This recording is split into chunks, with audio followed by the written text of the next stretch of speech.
Assalamualaikum warahmatullahi wabarakatuh.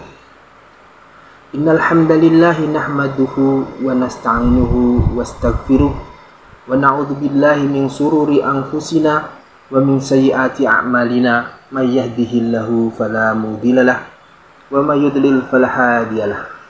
Asyhadu an la ilaha illallah wahdahu la syarikalah wa asyhadu anna Muhammadan abduhu wa rasuluhu la nabiyya ba'dah. Alhamdulillah kita dapat bersilaturahmi kembali di channel ini, yang dimana di channel ini kita akan mengajak sama-sama kita untuk belajar, sama-sama kita untuk mencari ilmu atau thalabul ilmi. Bukan berarti Al-Fakir ingin menggurui ataupun mengajari.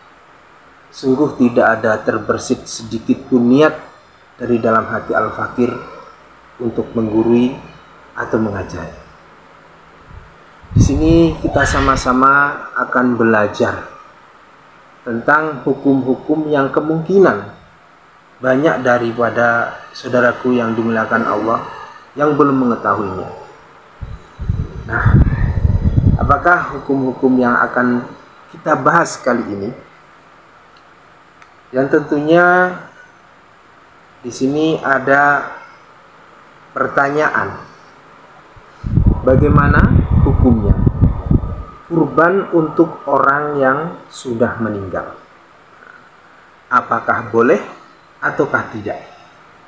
Nah, untuk itu Al-Fakir ingin mengajak saudaraku sekalian untuk mendengarkan daripada narasumber yang tentunya benar-benar alim, yaitu beliau guru kita, Kiai Haji Bahaudin Nur Salim, atau yang lebih dikenal Gus Bah. Mari kita sama-sama simak bagaimana hukumnya kurban untuk orang yang sudah meninggal. Dulu bapak kami miskin, nggak mampu berkorban, nggak mampu akikah. Biasanya anaknya terus melakukan itu untuk bapaknya. Memang Islam mulai dulu itu membolehkan orang amal untuk orang lain. Jadi dulu ada orang, ya Rasulullah, orang tua saya ini sudah sepuh, beliau sangat ingin haji, tapi kalau haji nggak bisa karena sudah tidak bisa berkendara unta. Kata Nabi, ya sudah kamu saja yang haji sebagai ganti bapak kamu. Sehingga idza mata ibnu adam in qata amaluhu itu termasuk anak yang soleh, sodako dan apa. Memang mulai dulu Islam itu ada beberapa hal yang amal itu bisa diamali pada orang lain. Awaladin solihin yatullah, terus adalah beberapa. Nah, kurban juga gitu. Biasanya anak-anak yang soleh itu perasaannya dulu bapak kami miskin, nggak mampu berkorban, nggak mampu akikah. Biasanya anaknya terus melakukan itu untuk bapaknya. Nah, memang jadi perdebatan ulama, apakah kemudian mayit ini dapat pahalanya enggak? Jawabannya gini, kalau mayit itu orang soleh dapat. Kalau enggak soleh, itu kemungkinan dapat kecil. Misalnya gini, ada mayit yang zaman hidup itu antipati ngamal. Kok enak, duitku sing ilang wong liya nyate gitu. Dia mentalnya mental pikir yang beranggapan kok kenaan tetangga kami, uang kami yang habis, orang lain yang nyate.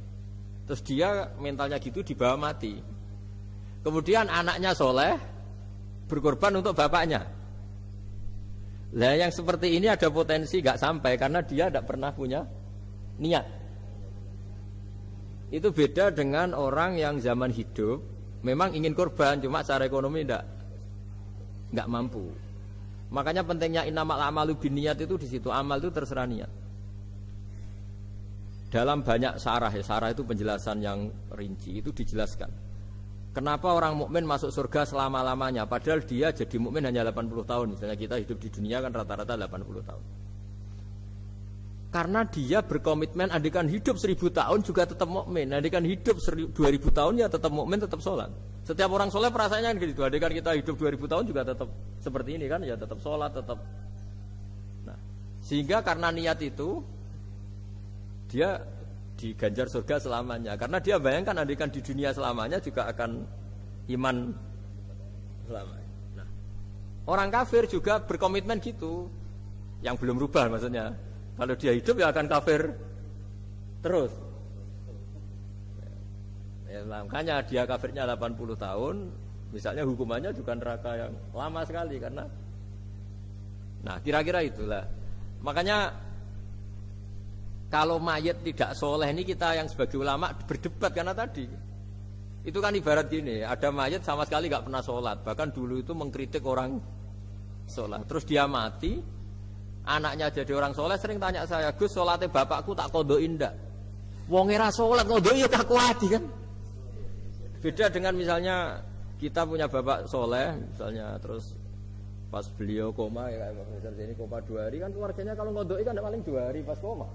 Lah ini orang nggak sholat mulai kecil sampai tua sampai mati. Anaknya sholat tersiksa, anak saya tak kodoi. Lah bapakmu sholat boten. Wah ya kesel gue. Sudah kesel, orang ini nggak pernah berkeinginan sholat. Kan beda dengan Nyun Sewu ibu saya atau bapaknya Mbak Ova. Memang ibu saya ya tidak sholat itu karena sudah koma atau sudah apa, sudah banyak alat-alat medis yang terpasang. Ini cara ngodoi jumlahnya ya jelas. Dan sumbut karena memang beliau andekan sehat komitmennya juga sholat.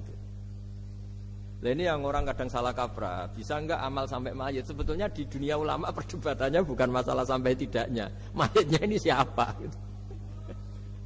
Kalau mayit ini soleh jelas. Dawe Nabi man sana sunatan hasanatan falahu ajruha wa ajruman amila biha ila yaumil qiyamah. Orang baik kemudian mengajarkan kebaikan pasti dia dapat investasi kebaikan itu. Dan siapapun yang meniru dia dapat sahamnya. Itu nggak ada perbedaan antara NU, Muhammadiyah, Wahabi, semuanya sama. Yang debat itu yang nggak paham. Tak jamin itu yang debat itu yang nggak paham. Wong hadisnya jelas sahih apa? Siapa yang mensyariatkan kebaikan, kemudian kebaikan itu ditiru oleh orang setelahnya, maka dia akan dapat kebaikan itu dan kebaikannya orang yang meniru itu. Itu kan hadis sahih, nggak ada perdebatan sama sekali.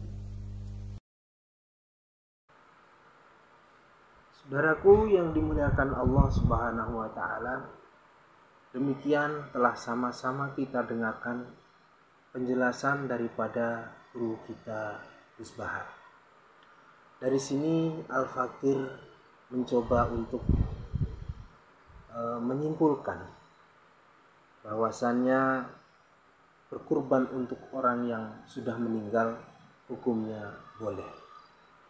Adapun apabila ada saudaraku yang berpendapat lain, silakan untuk berkomentar melalui kolom komentar.